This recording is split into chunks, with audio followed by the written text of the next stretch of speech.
Hello students, कैसे हो आप सब। आप सभी का स्वागत है हमारे नव्य एजुकेशन हब चैनल पर। अगर आप सभी इस चैनल पर नए हैं सो प्लीज़ लाइक करें, शेयर करें एंड सब्सक्राइब करें। और अगर आपको रेगुलर अपडेट्स चाहिए, इंटरेस्टिंग वीडियो चाहिए, so please press the bell icon for the regular updates. Okay, so मेरा नाम डिम्पल है और मैंने 12th क्लास की सीरीज स्टार्ट करी थी। लास्ट क्लास में मैंने आपको फर्स्ट चैप्टर का फर्स्ट टॉपिक, जो मेन टॉपिक है दैट इज़ इलेक्ट्रोस्टैटिक चार्जेस, वो पढ़ाया था। ओके, उसके बाद आज का जो टॉपिक है that is Coulomb's law in electrostatics. अब ये कूलम्स लॉ क्या बताता है, ठीक है। मैंने लास्ट टाइम आपको चार्जेस के बारे में बताया था। लेट कर लेते हैं, ये एक चार्ज है, पॉइंट चार्ज हम इसको कंसिडर करेंगे, और दूसरा चार्ज यहाँ पर है दैट इज Q2। दो चार्जेस हैं आपके। अब ये दोनों चार्जेस सेम चार्जेस हैं, लाइक चार्जेस हैं, या तो दोनों पॉजिटिव पॉजिटिव हैं या फिर दोनों नेगेटिव नेगेटिव हैं। इनकी वैल्यू कुछ भी हो सकती है, पॉजिटिव भी हो सकती है और नेगेटिव भी। तो क्या होता है कि पॉजिटिव पॉजिटिव चार्जेस के बीच में एक फोर्स ऑफ इंटरेक्शन होती है। इंटरेक्शंस मीन्स ये फोर्स जो है आपका अट्रैक्शन का भी हो सकता है और रिपल्शन का भी हो सकता है। अट्रैक्शन फोर्स जो होता है वो दो चार्जेस को एक दूसरे की तरफ अट्रैक्ट करता है, खींचता है, और रिपल्शन मीन्स दोनों एक दूसरे को रिपेल करेंगे, दूर भगाएंगे, एक दूसरे को धक्का देंगे। रिपल्शन मतलब होता है दूर करना, अट्रैक्ट मतलब होता है पास बुलाना, ठीक है। तो अब ये दो चार्जेस हैं, हमने इनको माना है कि इनका सेम नेचर है। अगर ये पॉजिटिव है तो ये भी पॉजिटिव है, अगर ये नेगेटिव है तो ये भी नेगेटिव। अभी मैंने आपको बताया अगर दो चार्जेस हैं, यहाँ पर किसी स्पेस में ये रखे हुए हैं, तो कूलम्स लॉ क्या कहता है कि force of interaction between any two point charges, इन दो पॉइंट चार्जेस के बीच में जो फोर्स रहेगा that is directly proportional to the product of charges. लेट कर लेते हैं कि हमारा जो फोर्स लग रहा है वो F लग रहा है, ठीक है, F फोर्स लग रहा है, और इनके बीच में दो चार्जेस के बीच में डिस्टेंस लेट कर लेते हैं हम R डिस्टेंस है, ठीक है। अब Q1 चार्ज Q2 चार्ज पर सेम चार्ज है तो ये रिपल्शन करेगा, धक्का देगा, तो ये Q1 चार्ज Q2 के ऊपर इस डायरेक्शन में फोर्स लगाएगा, है ना। और Q2 चार्ज क्या करेगा, यहाँ पर Q2 चार्ज है, ये Q1 को ऐसे धकेलेगा, धक्का देगा, ठीक है। रिपल्शन मीन्स धक्का देगा क्योंकि इनके बीच में सेम चार्ज है। लास्ट टाइम मैंने आपको बताया था लाइक चार्जेस रिपेल करते हैं एक दूसरे को, ठीक है। तो Q1 Q2 को रिपेल करेगा तो इसको इधर भेजेगा, इस तरफ फोर्स लगाएगा। तो यहाँ पर हम लिख सकते हैं this is force on 2 due to 1। F21 मतलब क्या होता है, F21 मतलब क्या है, force on charge 2 on charge Q2 due to Q1, Q2 charge के ऊपर Q1 की वजह से। सिमिलरली यहाँ पर मैं बोल सकती हूँ F12 लिख सकती हूँ, 1 चार्ज Q1 चार्ज के ऊपर किसने फोर्स लगाया, Q2 चार्ज, दोनों ही एक दूसरे के ऊपर फोर्स लगाते हैं।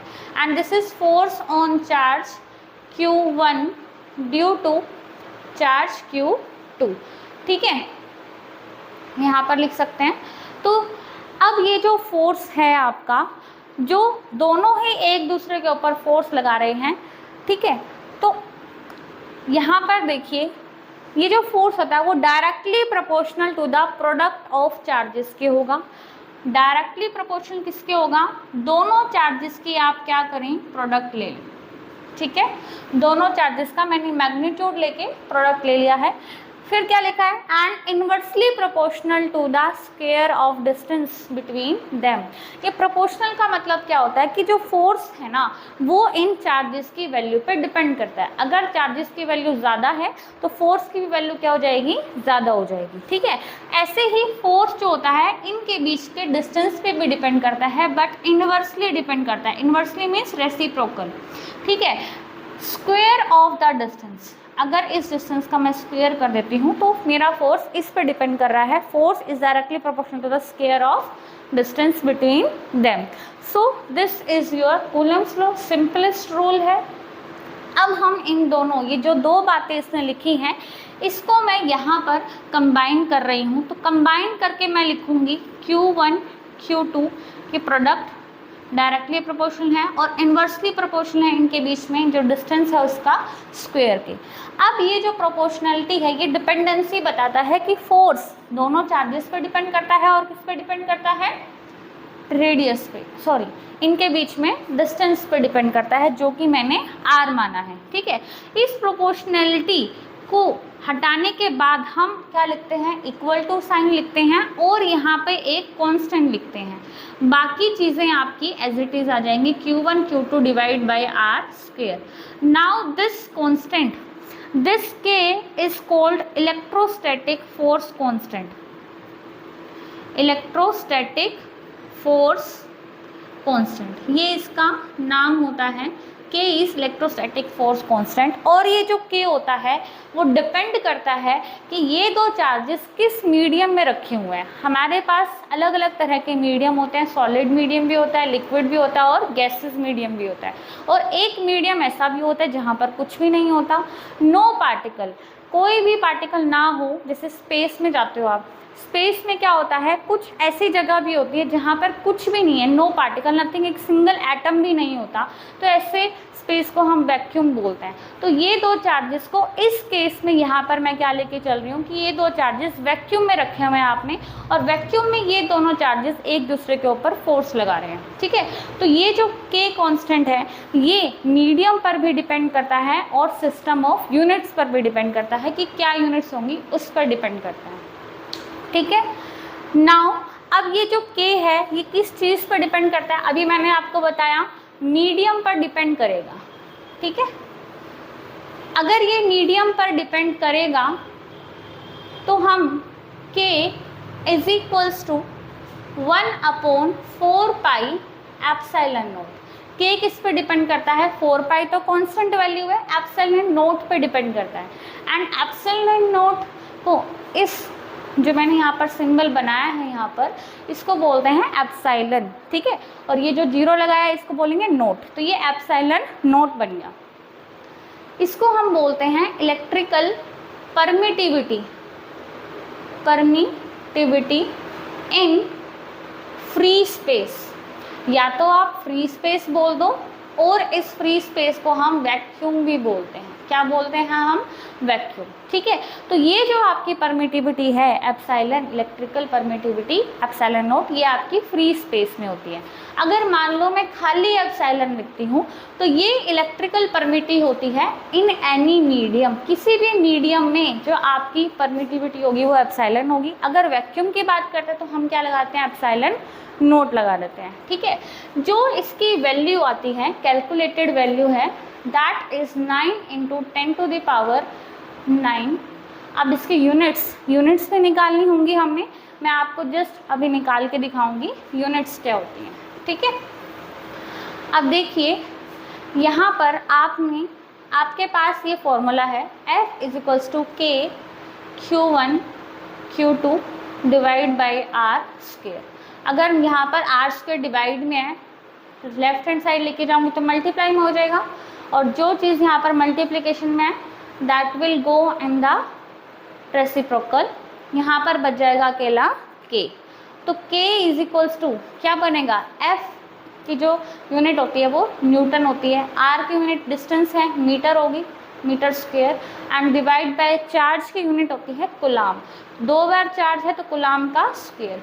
तो K की यूनिट क्या बन गई, न्यूटन मीटर स्क्वायर पर कूलम स्क्वायर, पर दिस डिवाइड है, कूलम का स्क्वायर है। जब कूलम यहाँ पर पॉजिटिव वैल्यू होती है डाउनवर्ड में, और तो हम इसको न्यूमरेटर में जब हम लेके जाते हैं तो वैल्यू, ये जो पावर होती है ये नेगेटिव हो जाती है। ठीक है, तो this is the unit of K। तो यहाँ पर हम लिख देंगे न्यूटन मीटर स्क्वायर पर coulomb square. So this is the value of K।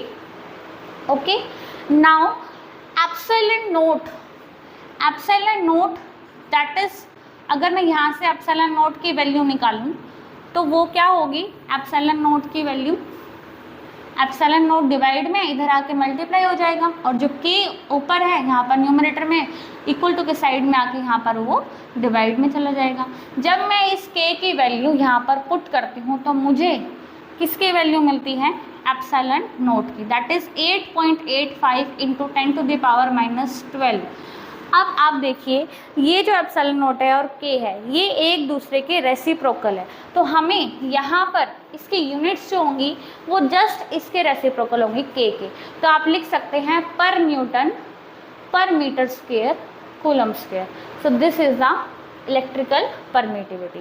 अब ये इसकी वैल्यू तो पता चल गई आपको, लेकिन इलेक्ट्रिकल परमिटिविटी होती क्या है, ठीक है। देखिए जैसे कि हमें पता है जो इनके बीच में चार्जेस के बीच में क्या लग रहा है, फोर्स लग रहा है। ये चार्ज इसके ऊपर फोर्स लगाता है, ये चार्ज इसके ऊपर फोर्स लगाता है। अगर इन चार्ज को अलग अलग मीडियम में रखा जाए तो फोर्स की वैल्यू भी अलग अलग हो जाती है। क्यों? क्योंकि फोर्स किस पे डिपेंड करता है, के पे, और के किस पे डिपेंड कर रहा है, एप्सिलॉन नोट पे, ठीक है। तो मीडियम चेंज होने के साथ साथ हमारे जो फोर्स की वैल्यू है वो भी चेंज हो जाती है, ठीक है। तो और हम बता सकते हैं कि इलेक्ट्रिकल परमिटिविटी क्या होती है, स्टोर करती है कितनी इलेक्ट्रिकल एनर्जी, कोई भी इनके बीच में कितनी इलेक्ट्रिकल एनर्जी यहाँ पर स्टोर हो सकती है, मीडियम में कितनी इलेक्ट्रिकल एनर्जी स्टोर हो सकती है, that is depend on electrical permittivity, ठीक है। परमिट करता है ये कि ये इसके ऊपर कितना फोर्स लगा सकता है। Q1 Q2 एक दूसरे के ऊपर फोर्स लगा रहे हैं, तो ये परमिटिविटी ऑफ द वैक्यूम, किसी भी मीडियम की परमिटिविटी होती है। ये जो क्वांटिटी है ये हमें बताती है कि इन दोनों के बीच में जो फोर्स लग रहा है वो कितना लग रहा है, उसकी परमिशन देती है ये, ठीक है। सो नेक्स्ट जो हमने करना है that is Coulomb's law in vector form. Coulomb's law in vector form, देखिए हमें पता है वेक्टर फॉर्म में क्यों, what is vector quantity. Vector quantity वो क्वांटिटीज होती हैं जिनका मैग्नीट्यूड भी होता है और जिनकी डायरेक्शन भी होती है। तो आप देख सकते हो ये जो चार्ज है, इस चार्ज के ऊपर Q1 के ऊपर कितना फोर्स लगा रहा है, अभी जस्ट हमने यहाँ पर मैग्नीट्यूड निकाला हुआ है, इतना फोर्स लगाएगा। Q1 Q2 की वैल्यू पुट कर दो, इनके बीच के डिस्टेंस की वैल्यू पुट कर दो, K की वैल्यू अभी मैंने बताई थी फिक्स्ड होती है। तो यहाँ पर जब हम इन सब की वैल्यू पुट कर देते तो हमें फोर्स की वैल्यू मिल जाती है न्यूमेरिकल टर्म्स में। तो ये मैग्नीट्यूड जो होता है वो नंबर के टर्म्स में होता है, बट डायरेक्शन जो होती है, ठीक है। अब फोर्स की डायरेक्शन में बोल रही हूँ ना कि ये जो फोर्स की डायरेक्शन है, मान लो उस साइड ईस्ट डायरेक्शन में लगा रहा है, और Q2 Q1 के ऊपर किस डायरेक्शन में फोर्स लगा रहा है, वेस्ट डायरेक्शन में। तो फोर्स एक ऐसी क्वांटिटी है जो वेक्टर क्वांटिटी है, जिसका मैग्नीट्यूड भी होता है और डायरेक्शन भी। तो कूलम्स लॉ को हमने वेक्टर फॉर्म में लिखना पड़ेगा, Coulomb's law in vector form. Vector form में लिखने के लिए हमें इन चार्जेस को कोऑर्डिनेट एक्सिस में लिखना पड़ेगा, रेक्टेंगुलर कोऑर्डिनेट्स में लिखना पड़ेगा, ठीक है। लेट कर लेते हैं, ये आपका रेक्टेंगुलर कोऑर्डिनेट सिस्टम है, इसमें एक ओरिजिन होता है और यहाँ पर X axis and this is Y axis. मान लेते हैं कि एक चार्ज दैट इज Q1 जो कि ओरिजिन से कितना दूर है, R1 डिस्टेंस पर, 1 डिस्टेंस जितनी दूरी है इसकी, ठीक है। और इसकी डायरेक्शन क्या होगी भाई, ओरिजिन से किस डायरेक्शन में मेरा चार्ज Q1। तो ये जो R1 वेक्टर, इसका कुछ मैग्नीट्यूड भी है, ये लेंथ है, और इसकी कुछ डायरेक्शन मैंने एरो से शो कर रखी है। तो ये जो R1 वेक्टर होता है यहाँ पर that is equal to OP मान लेते हैं, दिस पॉइंट इज P। तो ये आपका जो R1 वेक्टर है ये बताता है पोजीशन, किसकी बताता है, चार्ज की। तो this is position vector of charge Q1। R1 क्या है, पोजीशन वेक्टर है चार्ज Q1 का। अगर मैं यहाँ पर मान लेते हैं इसी एरिया में, इस XY प्लेन में, XY कोऑर्डिनेट्स के बीच में एक दूसरा चार्ज है Q2 जो कि आपकी R पोजीशन पर रखा हुआ है। तो ओरिजिन से इस Q2 की डायरेक्शन इस तरफ है और ये लेंथ हो गई, तो यही भी एक दूसरा वेक्टर बनेगा that is R2। So R2 is equal to OR vector and this is the position vector of charge Q2। 2। ये पोजीशन वेक्टर दिखाता है चार्ज Q2। अब दो चार्जेस आ गए हैं, जहाँ पर भी दो चार्जेस होंगे उनके बीच में कुछ डिस्टेंस है, देख सकते हो। अब ये जो चार्जेस हैं एक दूसरे के ऊपर क्या लगाएंगे, अकॉर्डिंग टू कूलम्ब्स लॉ ये एक दूसरे के ऊपर फोर्स लगाते हैं, ठीक है। उस फोर्स का जो मैग्नीट्यूड है वो क्या होता है, K magnitude of Q1 magnitude of charge Q2, और मान लेते हैं इनके बीच में कुछ डिस्टेंस है R फिलहाल के लिए। तो ये आपका सिर्फ मैग्नीट्यूड है, मैग्नीट्यूड दिया है आपको, ठीक है, फोर्स का मैग्नीट्यूड जो इनके बीच में लग रहा है। लेकिन हमें वेक्टर फॉर्म में फोर्स बताना है तो हमें F वेक्टर बताना पड़ेगा, F वेक्टर बताना पड़ेगा। तो उसको बताने से पहले यहाँ देखिए, अब आप इस डायग्राम को, ये Q1 चार्ज है, इस Q2 चार्ज पर क्या लगाएगा, फोर्स लगाएगा, और इसको इस तरफ धकेलेगा, ऐसे धकेलेगा ना, क्योंकि ये रिपेल कर रहे हैं, रिपेल का मतलब धकेलना होता है। और ये जो Q2 चार्ज है, ये Q2 चार्ज कैसे धकेलेगा, इस तरीके से। तो ये Q2 चार्ज आपको इस तरीके से फोर्स लगाएगा, इस डायरेक्शन में, है ना। तो अब बताइए, Q1 चार्ज ने Q2 के ऊपर फोर्स लगाया, force on Q2 due to 1, तो F21 की डायरेक्शन क्या होगी, इस तरफ, ओके। और F12 की डायरेक्शन हो गई इस तरफ।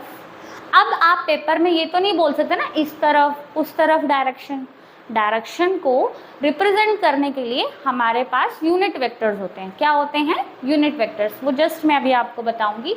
तो ये आपकी फोर्सेस की डायरेक्शन है, ये फोर्स वेक्टर हैं, दो फोर्स जो दो चार्जेस एक दूसरे के ऊपर लगा रहे हैं, ठीक है। तो हमें सबसे पहले क्या निकालना होगा, अब ये Q1 और Q2 ये इनके बीच में एक वेक्टर है, इस वेक्टर की डायरेक्शन मान लेते हैं F21 की डायरेक्शन है। तो हम इसको लिख देंगे 1 से लेकर 2 तक, अगर ये चार्ज यहाँ से P से लेकर R तक जाए तो ये डायरेक्शन होगी ना इसकी, ठीक है। तो R1 2 से रिप्रेजेंट करते हैं हम इस वेक्टर को, ठीक है। इसको हम बोलते हैं डिस्प्लेसमेंट वेक्टर, ठीक है। क्या बोलेंगे, डिस्प्लेसमेंट, क्योंकि एक चार्ज Q2 की तरफ डिस्प्लेस हो रहा है, ये मान लेते हैं, ठीक है। तो यहाँ पर R12 जो वेक्टर है आपका वो क्या बनेगा, PR वेक्टर बनेगा, ठीक है, PR वेक्टर। और ये किस डायरेक्शन की तरफ है, आपका F21 की तरफ है, ठीक है। ऐसे ही फर्स्ट, दूसरा क्या है आपका, अगर मान लेते हैं कि ये Q2 भी तो इस तरफ जा सकता है ना, अगर Q2 Q1 की तरफ जा रहा है तो इस डायरेक्शन को हम इस तरीके से सोल्व कर सकते हैं, लिख सकते हैं। Q2 से Q1 जाने वाली डायरेक्शन ये होगी, और इस डायरेक्शन को रिप्रेजेंट करेंगे R21 वेक्टर। ये 2 से लेकर 1 वाला वेक्टर है, तो R21 को आप कैसे रिप्रेजेंट कर सकते हो, RP वेक्टर, ठीक है। तो इनको हम लिख सकते हैं displacement vector between Q1 and Q2, ठीक है, ओके। नाउ यूनिट वेक्टर्स जो हमें डायरेक्शन देंगे फोर्स की, F12 और F21 की डायरेक्शन देने के लिए हम किसका यूज़ करते हैं, यूनिट वेक्टर का यूज़ करते हैं। और यूनिट वेक्टर को हम किसी भी यूनिट वेक्टर को, मान लो A कोई वेक्टर है, A वेक्टर है, इसको यूनिट वेक्टर डिफाइन करने के लिए हम कैप लगाते हैं ताकि हम वेक्टर से यूनिट वेक्टर को डिफरेंशिएट कर सकें। वेक्टर, किसी भी वेक्टर को लिखते हैं तो हम ये साइन होता है वेक्टर लिखने का, ऊपर एरो लिख देते हैं। लेकिन यूनिट वेक्टर को लिखने के लिए हम A के ऊपर क्या लगाएंगे, cap, and that is equal to the vector A vector upon में A वेक्टर का मैग्नीट्यूड। अगर इस वेक्टर का मैग्नीट्यूड ले लूँ तो वो रेसिप्रोकल में रखना है। इसको हम कुछ इस तरीके से भी लिख सकते हैं, A के मैग्नीट्यूड को या तो ऐसे लिख लो, वेक्टर लगा के मोड साइन लगा दो, या सिंपल A लिख दो, वेक्टर साइन मत लगाओ। तो इसका मतलब होता है मैग्नीट्यूड ऑफ A। अब आपने, ये तो A वेक्टर था, यहाँ पर आपकी जो डायरेक्शन फोर्स की वो शो करेगा R21। R21 जो कैप है that is equal to R21 vector divide by R21 vector का मैग्नीट्यूड, ठीक है। मैग्नीट्यूड क्या होता है, इन दो चार्जेस के बीच की लेंथ, मतलब डिस्टेंस कितना है, तो वो ये मैग्नीट्यूड हो जाएगा। This will give the direction of, अब आप मुझे बताइए ये डायरेक्शन देखिए, R21 की डायरेक्शन ये है Q2 से Q1 तक, तो ये किसकी डायरेक्शन देगा आपको, F12 की। This will give the direction of force F12। Similarly दूसरा यूनिट वेक्टर R12 होता है, कैप लगा के इसको लिख सकते हैं R12 vector divide bye R12 का मैग्नीट्यूड, ठीक है। And this will give the direction of F21 vector. देखिए आप, अगर मैं ये लिखूँ R12 वेक्टर, ठीक है, ये इस तरफ ये वेक्टर है R12 वेक्टर, तो इस R12 वाले की जो डायरेक्शन है, डायरेक्शन हमेशा यूनिट वेक्टर शो करता है। डायरेक्शन को हम कैसे शो कर सकते हैं, with the help of unit vector. तो ये जो डायरेक्शन है ये किसकी डायरेक्शन है, F21 की डायरेक्शन बता देगा ना, ठीक है। नाउ अब हम लिख सकते हैं वेक्टर्स की फॉर्म में फोर्सेस, ठीक है। अगर मैं यहाँ पर लिखूँ F12 वेक्टर में लिखेंगे, वेक्टर फॉर्म में फोर्स लिख रहे हैं हम, तो हम लिखेंगे कांस्टेंट Q1 का मैग्नीट्यूड, Q2 का magnitude divide by R। Distance कितना है, अब F12 की डायरेक्शन में R21 था, तो R21 मैग्नीट्यूड का स्क्वायर, और यहाँ पर डायरेक्शन क्या होगी, RP डायरेक्शन है। RP डायरेक्शन किससे दिखा सकते हो, R21 से, ये तो वेक्टर है, डायरेक्शन किससे दिखाओगे, R21 कैप से। तो this is the direction of R21, this is the direction of force F12, ठीक है, okay. Now similarly we can write F21।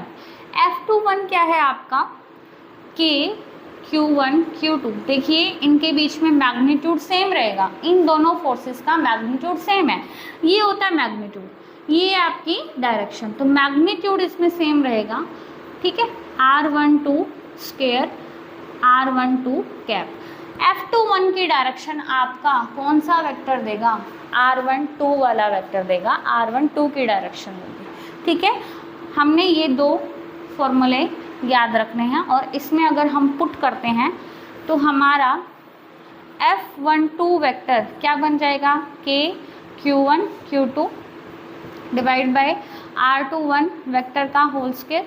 अगर मैं इस R21 की वैल्यू यहाँ से R21 vector divide by R21 vector का मैग्नीट्यूड लिखूँ, इसकी पावर कितनी है, R21 मैग्नीट्यूड की पावर यहाँ पर 2 है, और इसकी पावर कितनी है 1, तो टोटल पावर कितनी हो गई, बेस सेम में पावर ऐड हो जाती है, तो यहाँ पर F21 आपका हो जाएगा Q1 Q2 divide by R21 vector का Q, और यहाँ पर आ जाएगा R21 वेक्टर, ठीक है। अब ठीक है, R21 जो वेक्टर है वो किसकी डायरेक्शन देता है, F12 की।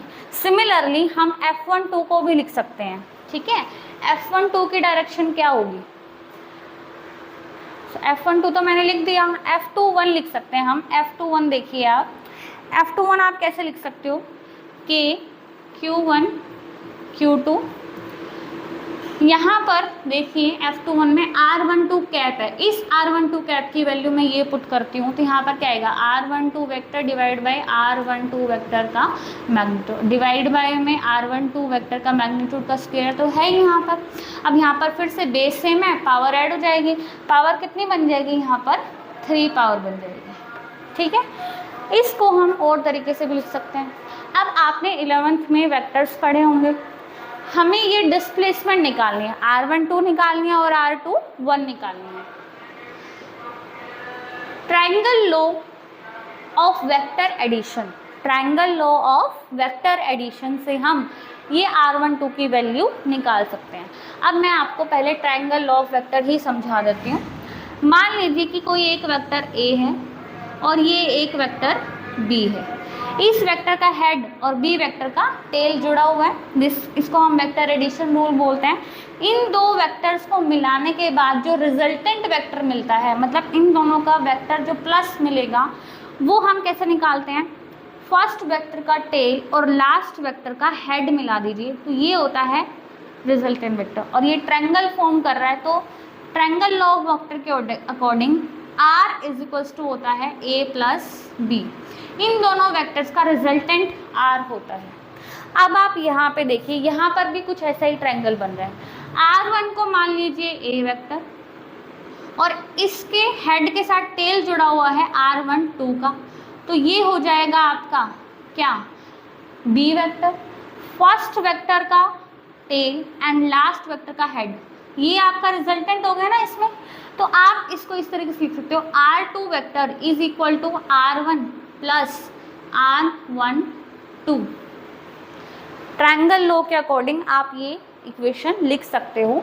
ये R1 वेक्टर है, इसकी डायरेक्शन R12 की डायरेक्शन ये हो गई। अपोजिट में हेड, फर्स्ट का टेल और सेकंड वेक्टर का हेड मिलाया है, तो ये आपका रिजल्टेंट होता है। तो रिजल्टेंट की जगह मैंने R2 लिख दिया, R1 के A की जगह R1 और B की जगह R12। अब यहाँ से आप R12 वेक्टर निकालिए, क्या वैल्यू आएगी इसकी, R2 माइनस R1 आ जाएगी। क्या आपको ये समझ आ गया? हम यहाँ पर साइड में लिख लेंगे ये वैल्यू जो मैंने आपको समझाई है, R12 vector that is equal to R2 minus R1। इस इक्वेशन का हम अभी यूज़ करेंगे। अब आप सेकंड देखिए, अगर मान लो एक वेक्टर आपका R21 भी है, R21 जो वेक्टर है उसकी डायरेक्शन क्या होती है, 2 से लेकर 1 तक, R21। अब की बार आप R2 को मानिए A वेक्टर, इसको मान लिया हमने A वेक्टर, और इसके साथ साथ कौन सा वेक्टर है, ये हो गया आपका B वेक्टर। तो ये दो वेक्टर्स हो गए। फर्स्ट वेक्टर का, ये फर्स्ट वेक्टर का टेल और लास्ट वेक्टर का हेड, तो ये आपका R1 आपका इस टाइम पर रिजल्टेंट हो जाएगा। तो यहाँ पर इक्वेशन बनेगी R1 is equals to R2 plus R21। तो आप यहाँ से R21 वेक्टर निकाल सकते हो, that is equal to R1 minus R2। तो इस इक्वेशन को भी आप यहाँ लिख लीजिए, R21 vector is equal to R1 minus में R2। अब आप ध्यान दीजिए, अगर मैं इस यहाँ से इस इक्वेशन से माइनस कॉमन ले लूँ, तो जो प्लस का है वो माइनस हो जाता है और जो माइनस का है वो प्लस। तो हम R2 को प्लस लिख लेंगे और इसको माइनस लिख लेंगे। तो क्या ये R2 माइनस R1 R12 के इक्वल नहीं है? तो R21 आपका किसके इक्वल हो जाएगा, माइनस R12 के। तो R21 आपका किसके इक्वल है, माइनस R21 के। इस इक्वेशन को याद रखिए, ओके। अब यहाँ पर देखिए, ये जो R21 वेक्टर है, अगर मैं यहाँ पर इसकी वैल्यू माइनस R21 पुट कर दूँ, माइनस R21 पुट कर देती हूँ, तो ये माइनस यहाँ पे मल्टीप्लाई में मैंने इसको यहाँ आगे लिख लिया, ठीक है। और इन वेक्टर्स का अगर मैं मैग्नीट्यूड लेती हूँ, अब आप देख सकते हैं R21 की भी लेंथ इतनी है और R12 की भी लेंथ इतनी है, दोनों की लेंथ सेम है ना। वेक्टर्स की जिनकी लेंथ सेम होती है उनका मैग्नीट्यूड भी सेम होता है।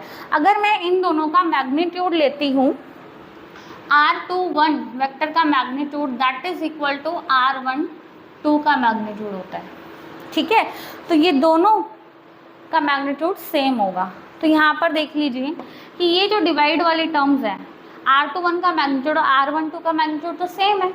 R21 की जगह मैंने क्या पुट करना है, माइनस R21 पुट कर देंगे, ठीक है। सॉरी, R21 की जगह हम पे क्या पुट करेंगे, R12। R21 की वैल्यू क्या है, R1, मैंने उल्टा लिख दिया ना यहाँ पर, that is equal to R12 आएगा।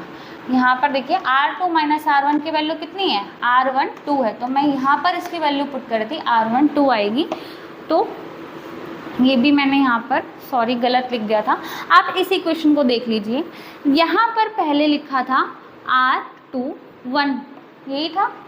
अब मैंने R21 की वैल्यू क्या पुट करनी है, माइनस लगा के R12 पुट करनी है। ये माइनस साइन आपका कहाँ आ गया, बाहर।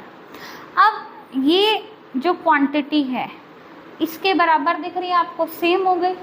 राइट हैंड साइड सेम है और एक बस माइनस का फ़र्क है। तो हम यहाँ से लिख सकते हैं कि जो F12 होता है, हम इस पूरे की वैल्यू को F21 लिख सकते हैं। अगर मैं यहाँ पर पुट करती हूँ तो F21 वैल्यू आएगी माइनस के साथ। तो ये जो फोर्सेस क्या शो कर रहा है, ये इक्वेशन क्या शो कर रही है आपको, ये इक्वेशन शो कर रही है कि जो F1 की डायरेक्शन है F21 की डायरेक्शन एक दूसरे के अपोजिट डायरेक्शन है। बट इन दोनों फोर्सेस का मैग्नीट्यूड, अगेन दोनों का अगर मैं मोड ले लेती हूँ, दोनों का माइनस, मोड के अंदर माइनस तो पॉजिटिव ही होता है ना, तो दोनों की वैल्यू मैग्नीट्यूड सेम रहेगा बट डायरेक्शन क्या रहेगी, अपोजिट। सो दिस, और ये एक ऐसा रूल है जो न्यूटन्स थर्ड रूल होता है ना मोशन का, वो भी यही कहता है कि every action is always equal and opposite to the reaction. Okay, equal भी है और डायरेक्ट माइनस है ना, तो ये अपोजिट डायरेक्शन भी है। तो ये थर्ड लॉ के अकॉर्डिंग भी है, आपका न्यूटन्स थर्ड लॉ के अकॉर्डिंग है, Coulomb's law in vector form. So ये कूलम्स लॉ आपका कंप्लीट हो गया, ठीक है। अब हम पढ़ेंगे यूनिट ऑफ चार्ज। चार्ज की यूनिट क्या होती है, ठीक है। चार्ज की यूनिट कूलाम होती है। ओके, ये कूलाम जो यूनिट होती है वो थोड़ी सी बड़ी बिगर यूनिट होती है ये, मतलब 1 कूलाम चार्ज ना बहुत ज़्यादा होता है, ठीक है। अब जैसे कि हमें पता है दो चार्जेस के बीच में अभी फोर्स निकाला था K Q1 Q2 divide by R square. R क्या होता है, इन दोनों फोर्सेस के बीच का डिस्टेंस का स्क्वायर होता है। अगर आपको इनकी यूनिट्स निकालनी है कूलाम, ठीक है, यूनिट तो कूलाम भी होती है बट 1 कूलाम को आप डिफाइन कैसे करोगे। 1 कूलाम को डिफाइन करने के लिए, ठीक है, लेट कर लेते हैं ये दोनों चार्जेस Q1 Q2 बराबर हैं Q के, और हमने मान लिया कि ये 1 कूलाम है, ठीक है। चार्ज कितना है, 1 कूलाम, और इनके बीच में जो डिस्टेंस है वो 1 मीटर है। ओके, तो ये दोनों वैल्यू आप यहाँ पुट करोगे, K Q1 Q2 Q और Q हो जाएगा R स्क्वायर, Q की वैल्यू भी 1 पुट करोगे, Q2 की भी वैल्यू 1 पुट करोगे, तो यहाँ पर सिर्फ K बचेगा, यहाँ पर आ जाएगा कूलाम का square divide by metre square. R की वैल्यू 1 मीटर पुट करोगे, स्क्वायर हो जाएगा तो मीटर स्क्वायर हो जाएगा, ठीक है। अब यहाँ पर आप देख सकते हो कि फोर्स किसके इक्वल बचा, K की वैल्यू पुट कर दो 9 × 10⁹, इसकी यूनिट होती है न्यूटन मीटर स्क्वायर पर कूलम स्क्वायर, और साइड में ये भी बचा, ये तो सिर्फ मैंने K की यूनिट लिखी है, तो यहाँ से मीटर कैंसिल हो गया और कूलाम से कूलाम, तो आपका फोर्स कितना बचा, 9 × 10⁹ न्यूटन, यही बचा। अब आप 1 कूलाम की डेफिनेशन कैसे लिख सकते हो, 1 कूलाम चार्ज वो होता है, दो चार्जेस हैं जिनके बीच में जो फोर्स लग रहा है दैट इज इक्वल टू 9 × 10⁹, ठीक है। फोर्स ऑफ इंटरेक्शन कितना होगा, 9 × 10⁹ न्यूटन होगा, जब यूनिट कूलाम चार्जेस, यूनिट मतलब 1 कूलाम के दो चार्जेस सेपरेट हैं 1 मीटर डिस्टेंस से, तो उनके बीच में फोर्स इतना लगेगा। उस टाइम पे जो चार्ज की वैल्यू होगी वो कितनी होगी, 1 कूलाम होगी, ठीक है। तो आप इस फॉर्मूला से इसको डिफाइन कर सकते हो, ठीक है, कि भाई 1 कूलम चार्ज कब होता है, जब दोनों चार्जेस के बीच में फोर्स कितना लग रहा हो, 9 × 10⁹, और दोनों चार्जेस सेपरेट कितने डिस्टेंस से हो, 1 मीटर डिस्टेंस से, उस टाइम पे इन चार्जेस की वैल्यू कितनी होगी, 1 कूलम, ठीक है। नेक्स्ट हमने पढ़ना है डाई इलेक्ट्रिक कांस्टेंट और relative electrical permittivity. Dielectric constant को हम रिप्रेजेंट करते हैं K से, किससे रिप्रेजेंट करते हैं, K से रिप्रेजेंट करते हैं, ठीक है।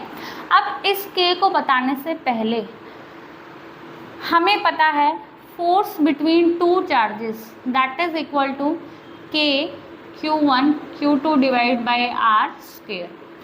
अब दो चार्जेस ये रखे कहाँ पर हैं, हमें पता है कि K की जो वैल्यू होती है आपको करवाई थी 1/4 एप्सिलॉन नॉट। ये जो मैंने एप्सिलॉन नॉट यहाँ पर लगाया है, इसका मतलब ये दो चार्जेस वैक्यूम में रखे हैं, किस में रखे हैं, इन वैक्यूम। अगर वैक्यूम में चार्जेस रखे हैं तो फोर्स को मान लेते हैं F0।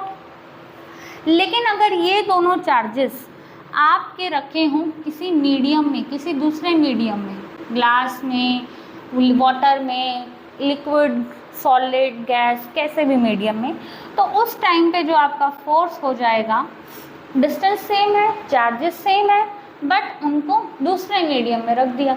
मीडियम में रखते ही तो आपका ये जो एप्सिलॉन नोट है वो एप्सिलॉन बन जाएगा। This is electrical permittivity in medium. अभी मैंने करवाया था स्टार्टिंग में आपको, तो हम इसको लिखेंगे Q1 Q2 divide by R square. ये आपकी फर्स्ट इक्वेशन है और ये आपकी सेकेंड इक्वेशन। अगर मैं F note divide bye FM कर देती हूँ, इन दोनों को डिवाइड कर देती हूँ, तो आप देखिए क्या ये और ये क्वांटिटी कैंसिल आउट हो रही है ना। अगर मैं इसको डिवाइड कर दूँ 4 पाई से 4 पाई कैंसिल आउट हो रहा है, तो यहाँ पर बस बचेगा 1 upon epsilon note, 1 upon epsilon. जो फोर्थ नंबर पे होता है वो कहाँ चल जाता है, ऊपर। ठीक है, तो यहाँ पर इसको लिख सकते हो आप F note divide by FM, epsilon divide by epsilon note. इसको हम रिप्रेजेंट करते हैं K से और इसको हम रिप्रेजेंट करते हैं ER से। तो ये ER क्या है, ये ER है रिलेटिव इलेक्ट्रिकल परमिटिविटी। इस रिलेटिव इलेक्ट्रिकल परमिटिविटी, और इसको हम डाइलेक्ट्रिक कांस्टेंट भी बोल सकते हैं, इसको आप डिफाइन कैसे करोगे? It is the ratio of electrical permittivity in the medium to the electrical permittivity in the free space. Okay, और भी हम इसको डिफाइन कर सकते हैं। अब इस ER के दो फॉर्मूले बने हैं, F note divide by FM और ER नहीं है, सॉरी, एप्सिलॉन R है, रिलेटिव इलेक्ट्रिकल परमिटिविटी, और इसको हम लिख सकते हैं एप्सिलॉन बाई एप्सिलॉन नोट। इसको K से भी रिप्रेजेंट करते हैं। ओके, K को हम डाइलेक्ट्रिक कांस्टेंट बोल देते हैं और ER को हम रिलेटिव इलेक्ट्रिकल परमिटिविटी बोल देंगे। ठीक है, तो अगर फोर्स के टर्म्स में डिफाइन करना है, it is the ratio of force of interaction between two charges separated by some distance, मतलब कुछ डिस्टेंस से सेपरेट हो रखे हैं, in the vacuum to force of interaction between charges placed in any medium। किसी medium में रखे हैं वहाँ पे जो फोर्स लगेगा, और अगर वैक्यूम में रखे होंगे वो चार्जेस तो वहाँ पे कितना फोर्स लगेगा, उन दोनों की रेशियो से हमें क्या मिल जाएगा, डाइलेक्ट्रिक कांस्टेंट की वैल्यू। सिमिलरली अभी मैंने आपको बताया था कि ये रेशियो होती है electrical permittivity in the medium and to the electrical permittivity in the free space. तो ये आपका डाइलेक्ट्रिक कांस्टेंट और यूनिट ऑफ चार्जेस थे। अब इसके बाद हम करेंगे सुपरपोजिशन प्रिंसिपल करेंगे। अब ये सुपरपोजिशन प्रिंसिपल क्या होता है, गिव मी अ सेकेंड। देखिए अभी हमने कूलम्स लॉ जो पढ़ा है वो, उसमें सिर्फ हमने दो चार्जेस कंसिडर करे, है ना, 2 पॉइंट चार्जेस की। 2 पॉइंट चार्जेस के बीच में फोर्स हमने निकाल दिया, सीख लिया हमने निकालना। ठीक है, अब ज़रूरी तो नहीं है ना कि किसी बॉडी में 2 ही चार्ज हों, 2 से ज़्यादा भी हो सकते हैं, n नंबर ऑफ चार्जेस हो सकते हैं, बहुत सारे चार्जेस हो सकते हैं। तो उस टाइम पे अगर किसी बॉडी में बहुत सारे चार्जेस हैं और वो सारे के सारे चार्जेस किसी एक बेचारे चार्ज पर क्या लगा रहे हैं, फोर्स लगा रहे हैं, तो टोटल चार्ज कितना लगेगा, ये चीज़ बताती है प्रिंसिपल ऑफ सुपरपोजिशन। तो वो हम करने जा रहे हैं, that is principle of superposition. Okay, superposition में यही होता है कि मैं आपको समझाती हूँ कि ये आपका एक्स एक्सिस मान लेते हैं, ये आपका वाई एक्सिस, प्लेन में रखे हुए हैं चार्जेस। यहाँ पर Q1 चार्ज है जो कि ओरिजिन से इतना डिस्टेंस पर है। ठीक है, मान लेते हैं यहाँ पर आपका Q नोट चार्ज है।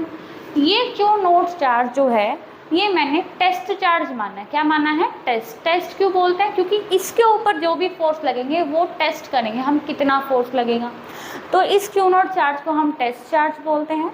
ये जो Q1 चार्ज है इसको हम सोर्स चार्ज बोलेंगे, क्योंकि ये चार्ज Q नोट के ऊपर फोर्स लगा रहा है। तो जो भी फोर्स लगाता है उसको हम क्या बोल देंगे, सोर्स चार्ज। ठीक है, अभी ये 2 चार्जेस हैं, इसका जो वेक्टर है, पोजीशन वेक्टर, हम मान लेंगे R नोट, Q1 का पोजीशन वेक्टर हम मान लेंगे R1। ठीक है, और हमने जस्ट अभी किया है कि Q1 जो है वो Q नोट के ऊपर फोर्स लगाएगा इस डायरेक्शन में, तो हम लिख लेंगे this is F naught 1, force on charge Q naught due to Q1 charge. Q1 charge की वजह से Q नोट के ऊपर फोर्स कितना लग रहा है, F नोट 1 लग रहा है। ठीक है, तो F0 जो चार्ज लग रहा है वो इस एक चार्ज की वजह से लग रहा है।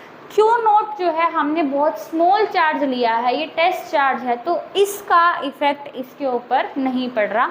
ये ज़्यादा स्ट्रॉन्ग चार्ज है तो ये इसके ऊपर फोर्स लगा रहा है, ये फोर्स लगा रहा है बट बहुत स्मॉल नेग्लिजिबल फोर्स लगा रहा है। ठीक है, तो अभी आपको, अब मैंने बताया था कि एक चार्ज तो नहीं होते, काफ़ी सारे चार्ज हो सकते हैं। पहले हम लिख लेते हैं F01 according to the Coulomb's law क्या होता है, कांस्टेंट आता है K, Q1 चार्ज है, Q0 charge, product of two charges, दो चार्जेस की प्रोडक्ट होती है और उनके बीच में डिस्टेंस का स्क्वायर होता है। अब ये जो आपका वेक्टर डिस्प्लेसमेंट जो है इसकी Q1 और Q0 के बीच में जो डिस्प्लेसमेंट है इसको हम रिप्रेजेंट करेंगे R1 नोट से, 1 से लेकर नोट तक है ना, तो इसलिए R1 नोट। तो मैंने बताया था कि इस वेक्टर की जो डायरेक्शन है वो इसका यूनिट वेक्टर दिखाता है, तो R1 note unit vector, F1 note किस डायरेक्शन में, R1 नोट की डायरेक्शन में है, और यहाँ पर भी यही आ जाएगा, इसका मैग्नीट्यूड का स्क्वायर आ जाता है, इनके बीच के डिस्टेंस का स्क्वायर होता है ना। ठीक है, तो मैंने स्क्वायर लिख दिया। ये आपका फोर्स है किसके ऊपर, चार्ज Q0 के ऊपर ड्यू टू 1 चार्ज। मान लेते हैं कि कोई दूसरा चार्ज है यहाँ पर जो कि R2 डिस्टेंस पे है, Q2 चार्ज है, तो ये भी तो इसके ऊपर फोर्स लगा रहा होगा ना, जब आसपास है तो फोर्स लगाएगा, तो ये जो फोर्स लगाएगा उसकी डायरेक्शन होगी ये, रिपेल करेगा, सेम चार्जेस हैं, लाइक चार्जेस हैं, लाइक चार्जेस की बात कर रही हूँ मैं यहाँ पर, रिपेल करेगा और इस वेक्टर की डायरेक्शन ये हो जाएगी इस तरफ, फोर्स की डायरेक्शन। अब ये फोर्स तो लग रहा है Q0 चार्ज के ऊपर, लगा कौन रहा है, 2 चार्ज, सेकेंड चार्ज, तो इसको हम रिप्रेजेंट करेंगे F02 से। तो सिमिलरली हम F02 भी लिख सकते हैं कि प्रोडक्ट ऑफ 2 चार्जेस। अब कौन कौन सा चार्ज है, Q2 है और Q0 है, तो यहाँ पर लिख दीजिए Q2 और Q0 डिवाइड बाय, आप डिस्टेंस लिखोगे। अब ये जो डिस्टेंस है, ये जो डायरेक्शन है 2 से लेकर 0 वाले चार्ज तक, Q2 से लेकर Q0 तक है, इसको हम लिखेंगे R2 नोट, और इसकी डायरेक्शन को कैसे शो करोगे, R2 नोट यूनिट वेक्टर से डायरेक्शन शो करते हैं। R2 नोट वेक्टर का मैग्नीट्यूड ले लेंगे और इसका क्या कर देंगे, स्क्वायर कर देंगे। ठीक है, ये आपका कूलम्स लॉ के अकॉर्डिंग होता है। अब एक और चार्ज मान लेते हैं, हम मान लेते हैं ये यहाँ पर Q3 चार्ज है, Q3 चार्ज का जो डिस्टेंस है, पोजीशन वेक्टर है, दैट इज R3 है। कितना है Q3 का पोजीशन वेक्टर, R3। अब ये Q3 चार्ज भी तो इसके ऊपर फोर्स लगाएगा ना, किस डायरेक्शन में, दूर, रिपेल करेगा, रिपेल करेगा, दूसरी डायरेक्शन में फोर्स लगाएगा, ये इसकी डायरेक्शन हो जाएगी। So this is the force on Q0 charge due to charge Q3, और इसकी डायरेक्शन क्या होगी, R3 नोट, R3 नोट। तो सिमिलरली हम F03 भी लिख सकते हैं कि Q3 Q0। अब Q3 और Q0 के बीच में फोर्स है ना, और इसकी डायरेक्शन दिखाएगा R3 नोट, और R3 नोट वेक्टर का नीचे इनके डिस्टेंस का स्क्वायर लिख दिया मैंने। अगर ऐसे ही n चार्जेस हों, बहुत सारे चार्जेस हैं यहाँ पर, n चार्जेस हैं, ठीक है, तो मान लो यहाँ पर Q1 चार्ज है और इसके बीच में भी, मतलब इसका पोजीशन वेक्टर Rn हो जाएगा, और ये भी इसके ऊपर क्या लगाएगा, फोर्स लगाएगा, तो थोड़ा मेस्ड अप हो जाएगा डायग्राम, इसलिए मैंने उसकी डायरेक्शन नहीं दिखाई, बट यही डायरेक्शन होगी, देखिए इसी तरफ होगा, इस तरफ होगा F0n, ये डायरेक्शन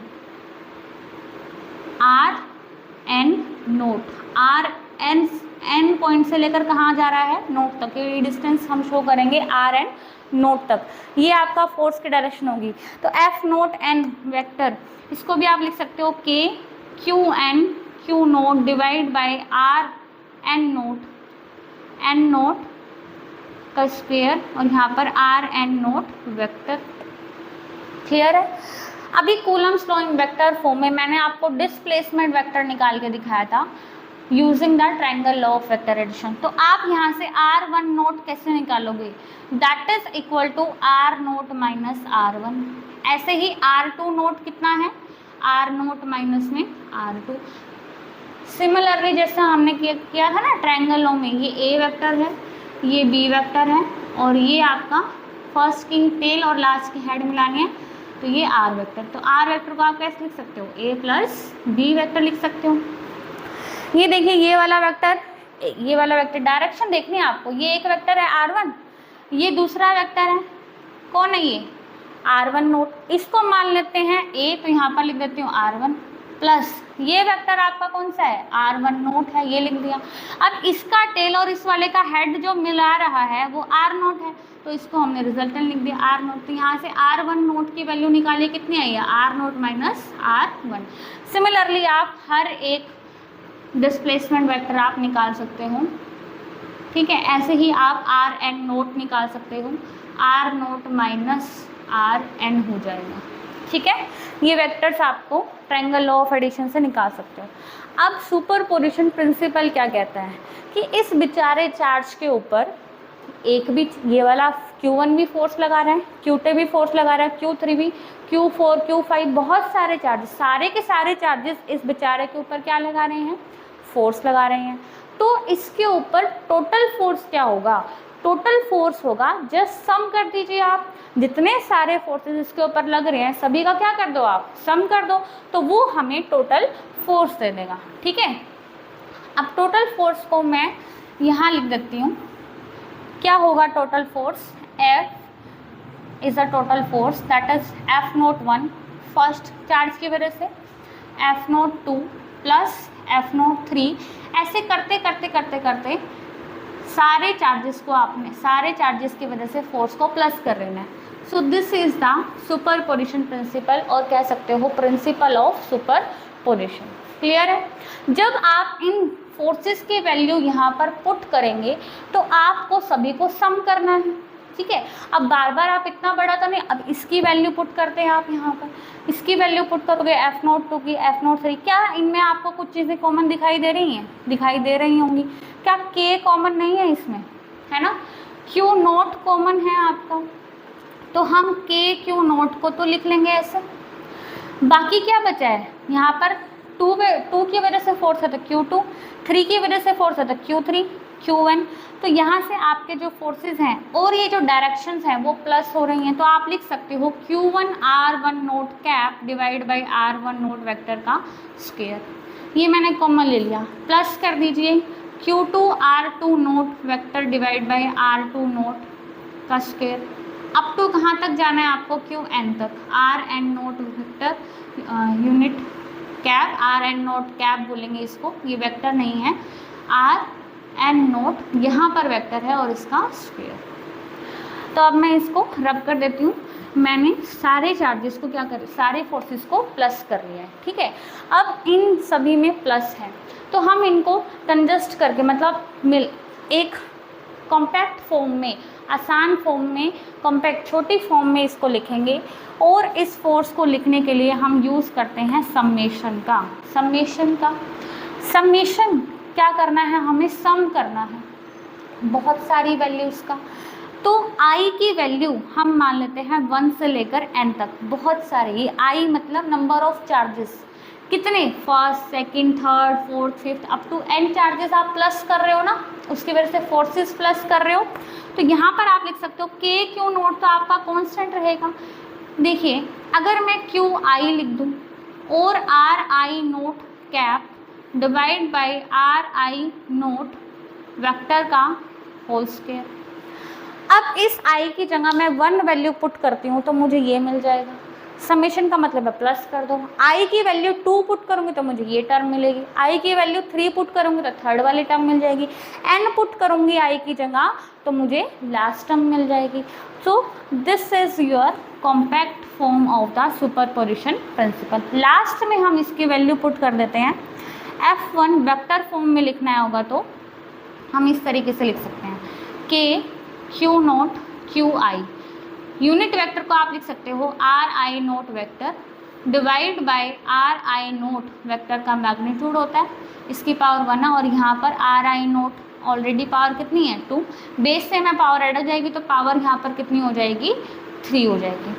और हम इस तरीके से भी इसको शो कर सकते हैं, I is equals to 1 to n K Q naught QI divide by RI naught की वैल्यू पुट करिए, RI नोट की value R naught minus RI vector form में लिखा है मैंने इसको, मैग्नीट्यूड का Q, और यहाँ पर भी लिख सकते हो R0 minus RI vector. So this is your final result of this superposition principle. Clear है?